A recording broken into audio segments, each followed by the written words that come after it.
played a really good game, I thought.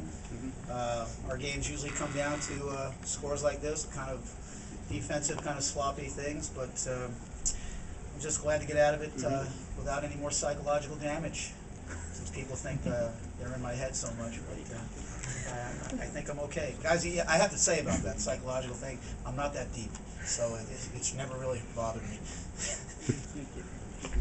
Okay, but really, it had to bother you. The last two games, losing bothers me, Carlos, but not how. It doesn't matter if it's the Brea or Buena Park. I mean, just losing bugs me. That's not a problem.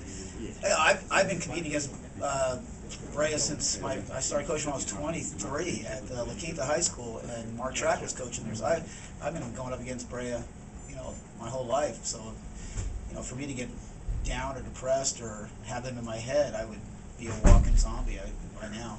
I can't do that. The thing it comes down to, the last couple times we played Brea, and we told the team this many, many times, is that they played better as a group. It's simple. Last two times we played them, they played better as a group, and we kind of disintegrated, and we didn't stay together. And I have to say about this team, although we didn't play really well tonight, and I don't think Brea played hard, we played hard, but it was a sloppy game. But in the last month, this group has gone through a 100-degree change. I mean, they've really made a big turnaround as far as how they handle themselves, how they play together, how they get along. We've gone through a lot of stuff in the last few weeks and the past month, and I think it's kind of changed their attitudes about some things. I know it has mine. We want to be competitive. We want to win a state title. We want to beat Brea, but we've also learned that maybe learned some life lessons the past 3 weeks that it's not the end of the world either. It's we've suffered a great loss at Monterey Day, and that kind of pressure on young kids is probably not the greatest thing in the world to do. Not to say that we haven't worked hard and wanted to get there and wanted to win the game, and we did. And we're very, very happy to beat Brea. Always will be, always be a big game, no matter what. But I'm more happy with the way they treat each other now and the way they play together, because that hasn't been there always. Can you girls, take the same question one at a time? You got the Brea monkey off your back. I know Coach said he'd be a zombie if he worried about that all the time, but can you put into words what it's like to finally knock them off? To finally knock them off, obviously it feels good to us, and we feel like we've worked really hard to get to where we are now. And obviously, like Coach Kiernan said, we're a way different team than we were earlier in the season and even last year. And we've just come to realize that we need to play together and as a team if we want to defeat a team like Brea, because there's so many great individuals, but they're a greater force together. And so we realize that, and we practice to make that work against them.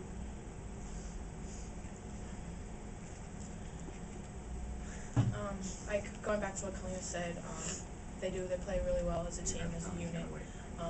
All the past times they've played better as a unit than we have, and I think we realized that we had to come together now. If now we had to come together, and we had to work together, and we knew that in order for us to win this game, it couldn't be of one person's effort, two people. The whole team had to give a consecutive effort, and I think that's what we did. And we're glad that we beat Brea, but we're going to the state championship, so it's more going to the state championship than anything. I think that before we didn't really play as a team. We kind of turned backs on each other, but now with Bree Matthews passing, it's brought us closer, and we've had to face so many adversities that we had to learn that it's us. It's not anyone else on the court, but it's us, and that we have to lean on each other's backs and depend on each other and trust each other in order to get the job done. So I think that we've trusted each other and learned how to trust each other and play together better, and that's what got it done tonight. Coach, you got the big victory, you beat Brea Olinda. How do you avoid the letdown going into what is the biggest game, the state championship game next week? Yeah, we talked about one more. This doesn't end the process. The journey continues this week, and hopefully we'll get our guys through tonight, and we can all go up there as a school and be competitive. And again, we just want to enjoy the process too. I mean, yeah, it'll be a big game, and it'll be another big game. But you know what, guys? We played big games the whole year. We played the toughest schedule in the country this year. We've played everybody. And every game we play, including our league, is a big game. So, I think we'll be ready to play. I think we always are. Our execution varies sometimes, but we're used to playing in big games, and I think we'll be okay. Jordan or Kaleena, you guys were holding the number 10 jersey. Can you explain the significance of that, please? Number 10 was Brea Matthews' number, the girl that played softball at our school who passed away recently. And she's been, ever since she passed away, she's been part of our team. We set aside a chair just for her every game, and she's very important to all of us on the team, and she's pretty much been our motivation from the time she passed till now. In what way has she been your motivation? She's been our motivation. She loved the basketball team. She was the hardest worker that I think I know or any of us know. She gave 110% in everything that she did. We just tried to hope that we could possibly mirror what she did. We had to work just as hard as she would, because I know that she would want us to work this hard, and it's kind of magical, There was a point in a game that we played versus Beverly Hills where our shots weren't falling, and we were kind of rattled in the beginning, and then me and Kaleena kind of got a feeling. Me, Jess, and Kaleena kind of got a feeling, and it was kind of magic. And all of a sudden, me and Kaleena hit 3 back-to-back threes, and Jess got an and one. We just started rolling, and that's how she's been our inspiration. That's how she's been, our drive to work hard every day. I didn't really know Brea that well, but I've seen her around school, and she always had a smile on her face, and she was a very loving person, and I think that we wanted to follow her example that she set for us, and she's a great person, and we wanted to mirror that on the court and show our determination that she would have and her desire and everything for softball and how hard she worked, because she was a very good player in softball. So. Kaleena, Coach Kiernan talked about how Brea wasn't inside his head, but he's not playing the game. You guys are playing the game, and you guys were undefeated both times you had played them before. You had lost, and now they lost their point guard. Were they still inside your guys' head? Was there some doubt about whether or not you could beat them or not, or did that disappear whenever they lost their point guard? Them losing their point guard had nothing to do with us thinking we could win or if we would lose again. And I think every time we came out to play Brea, it was never intimidation in our minds when we saw the name Brea next to us having to play a game against them. But, Coach Kiernan he prepares us for every single game, and like he said, it's not so much that we aren't ready to play, it's our execution varies sometimes, and there's not, like Coach Kiernan said, we played the toughest schedule in the country this year. We played St. Mary's, and we played tough, and we're mentally tough, and we beat them, and we played a lot of other great teams this season, and I don't think that Brea is a step below any of those teams, but at the same time, I don't think that our team is below any of those teams also. Coach, you've taken your past teams at Troy to the state championship. What's going to be the main thing you talk about to the girls this week to get them ready? Yeah, it's a fine line between really having fun and also preparing and taking it serious. They're all happy they got there, and obviously beating Brea is a little special twist on that. So our job is to get them back into practice on Monday and try to get them focused on Carondelet, who I believe has won the division up north, and but also again to enjoy it. How many teams get to do this? A handful. We're playing. What day is it? This season's still going. It seems like I'm supposed to be on spring break pretty soon. This has been a really long year, and so we wanted to enjoy this week too. They're kids, and my first time going up to the state tournament, I was uptight and serious. And we had to win. I'm gonna kill these guys, and I was like, fortunately been able to go there a few times. You want to enjoy it too, and they know when to bring it and when to play hard, and hopefully they'll enjoy it too. I got one for Jessica. Coach Sink was talking about how the rebounding edge you guys had was a huge difference, and you're like an and one machine. So I wanted to get your thoughts on, battling for those rebounds and what it did in the game. As a basketball player, I've always been a physical player. When I played back in San Gabriel Valley, I played post, and that's where I got a lot of my footwork and my rebounding, fundamentals. And now I've come here and worked with Sean McKeever, and every day we work with post guards, and he helps me a lot with rebounding and putting the ball back in. So I think that's where that comes from. Jordan just laughed when you said you're a physical player. You want to comment on that? She'd really rather stay outside the three-point line. She loves to shoot three-pointers. We've had to force her to go there. Let's just say I've caught one to the lip a couple times from Jess. Jessica steps on your foot yeah, and then jumps. You're not going anywhere. Relentless player. She never gives up on plays. She will do anything to get that rebound. Trust me, anything. Anything. And Jessica really had a really big role. When Alexis Balatama got hurt, Jessica had to come in and start, and she has to play post against the best teams in the country all year, against bigger people all year, and she's done a tremendous job. She's had a great year. You guys, you and Brea, have had to deal with injuries. You've had to deal with all kinds of stuff going on, and you still got to the. We wanted Alexis Perry to play. I don't want to wish. I've seen so many ACLs in my life that it's one of the terrible things about coaching girls or women's basketball, and that's a whole other story. I feel horrible for Alexis Perry. We like Alexis Perry. We respect Brea, and we want them full strength. That being said, we haven't had Lauren Rock for the past month and a half because of a torn ACL. I mean, that's as big a loss to us as that is Perry is for them.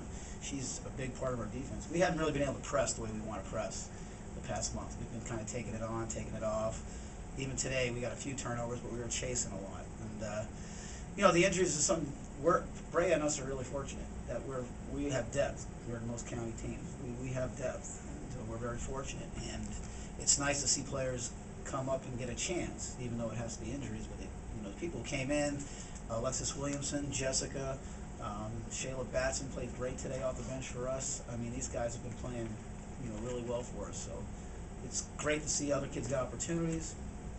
But obviously, I'd like to see Brea full strength, and I'd like to see Mater Dei full strength. Kevin, I know you have a lot of admiration for Brea and its program. In light of what they did today without their point guard against a team that just seizes on those types of opportunities, do you have more admiration for them now than you did before? Yeah, Martin, and I think highly of you, but I don't think we're that team anymore. I don't think we're the team that can. I don't think we're at this point right now. We can take advantage of a thing like that with our press because we've lost Lauren and we lost Taylor, and those were our two best defenders. As far as intensity and press goes. So obviously it hurt Brea. I'm not going to be naive and say losing one of their better players didn't hurt. But for us to seize on that, it's just not the kind of team we are in right now. We're kind of mixing and matching the press, trying to hit and miss with it. We're actually just trying to hang around.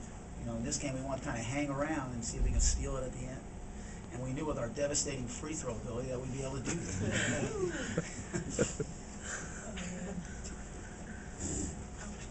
I know, right? How big a deal was the beginning of the fourth quarter? Because they came down, they just turned the ball over and over and over. My assistant coaches who do a great job of game planning, Coach Bonnie said, if we can get the lead, I think everything will be okay. We just couldn't get the lead. Mm-hmm.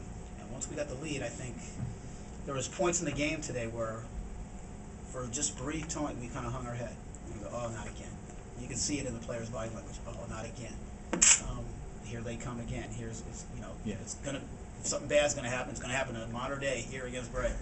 It's you talk about being in the head. Maybe that is in some of the players' head. But once we got that lead, even though they came back and tied it, but we were there, and I think we believed, and I think we felt we could close it out. Coach Sink said that he never felt comfortable when he had the lead, when Brea led. Can the girls talk about that? Did you have something different this time around that gave you hope that you're gonna win this time? I guess.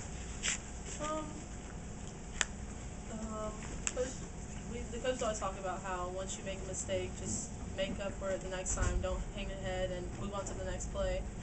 And that's what we had to keep doing because we couldn't get the lead for quite some time until the third or fourth quarter, something like that.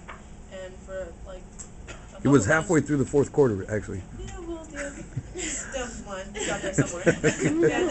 Yeah. And our team, pretty much, when we're up, and we feel the momentum going, it's kind of hard to stop us. Me and Jordan just kept telling the team, we're like, you guys, let's go. We need to keep pushing the lead. And the plan before the game that the coaches said was, once you guys get the lead, don't be satisfied with a 2-point lead, with a 10-point lead. Keep pushing it, because Brea's not gonna stop. They're not gonna quit. And we know that's the type of team Brea is. They're a relentless team that's gonna keep coming at you no matter what. So we had that in the back of our minds. Even if we were up or when we were down, we had to keep that in our mind, and we had to keep working hard no matter what.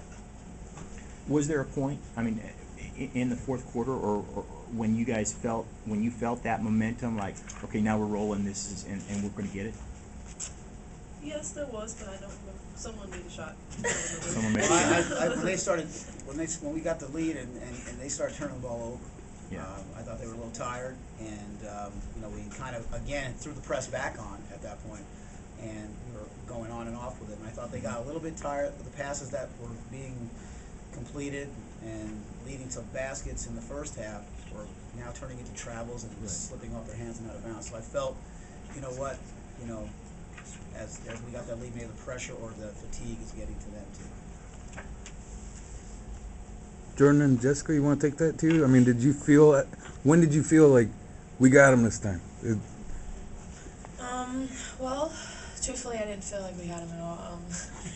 I knew, even though we were up, that there was a possibility that they could come back. I mean, with the missed free throws, there was always a possibility, and I had to look at all of them, and we looked at each other and said, this game isn't over. But there was a point where, at the end of the third quarter, we were going into the fourth, and I looked at Kaleena and I looked at Jess, and I said, we have 8 minutes. We have 8 minutes to do this. I said, we have 8 minutes to win this basketball game.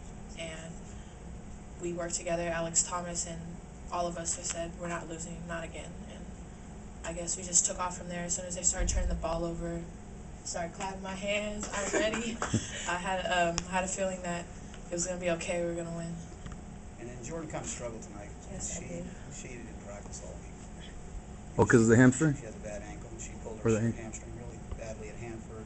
And the trainer said, if you want her to play on Saturday, she's not going to be able to practice all week. So that's always a bad situation for me. Great situation for her. But she was a little, not effort-wise, but she was a little off. With her shot and turning the ball over.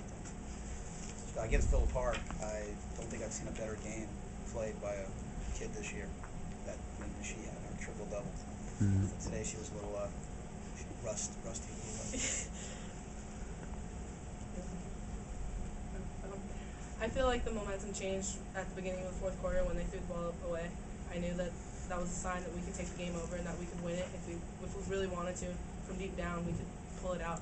And Jay and Kaleena and I talked about it, and we said that this is a game that we need to win and that we aren't going to lose again. So we pulled it out. Deal. Okay. All right, thank you very much.